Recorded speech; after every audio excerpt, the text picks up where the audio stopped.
Salut à tous, soyez les bienvenus pour un nouveau numéro de la question comique sur DC Planet. En plus, aujourd'hui, je vais répondre à deux questions. Enfin, plus exactement, une question divisée en deux parties. Ah, mais attends, mais à quoi tu joues là? Non, rien, en fait, je travaille les gimmicks de mon rap parce que j'ai un battle contre Arnaud Kikou dans pas longtemps, donc faut que je sois vraiment au top, tu vois. La légende est en marche. Dites au Qatari que sur DC Planet, on a tous un bruit. Ah, plutôt bien, non? Oh. Mais toi, tu vas avoir des problèmes, mon gars. T'es grave, hein. Rabat-joie.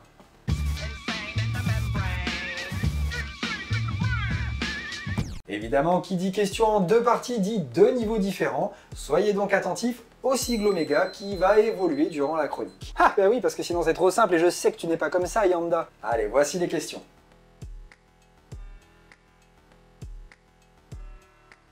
Tout d'abord donc les New 52, aussi appelés Renaissance DC en France.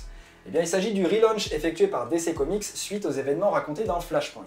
Lancés officiellement en septembre 2011 avec la publication de Justice League numéro 1, les New 52 ont pour but d'attirer de nouveaux lecteurs tout en conservant les plus fidèles, en relançant 52 séries à partir du numéro 1, et en effectuant au passage un reboot d'une grande partie des historiques de ces personnages. Depuis lors, tous les mois, l'éditeur tente de publier 52 numéros de différentes séries.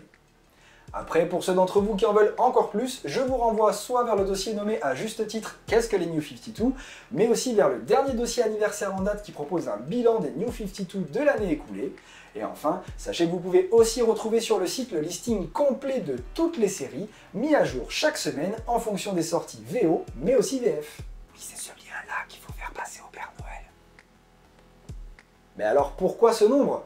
Eh bien tout simplement parce qu'il s'agit d'un numéro qui a une symbolique très forte chez DC Comics. Voilà qui attise ma curiosité, dis-moi tout. Et avant de devenir vraiment symbolique et fétiche pour l'éditeur américain, on peut retrouver le nombre 52 dans beaucoup de moments clés de l'historique de DC Comics, et ça dès le Golden Age. Ah oui, l'âge d'or des comics, période située entre la fin des années 30 et le milieu des années 50, où la pagination des comics était de 52 pages. Non, sérieux? Ouais bon, c'était le cas chez d'autres éditeurs aussi, mais j'avais quand même envie de le faire remarquer. Oh, bien vu l'argument méta.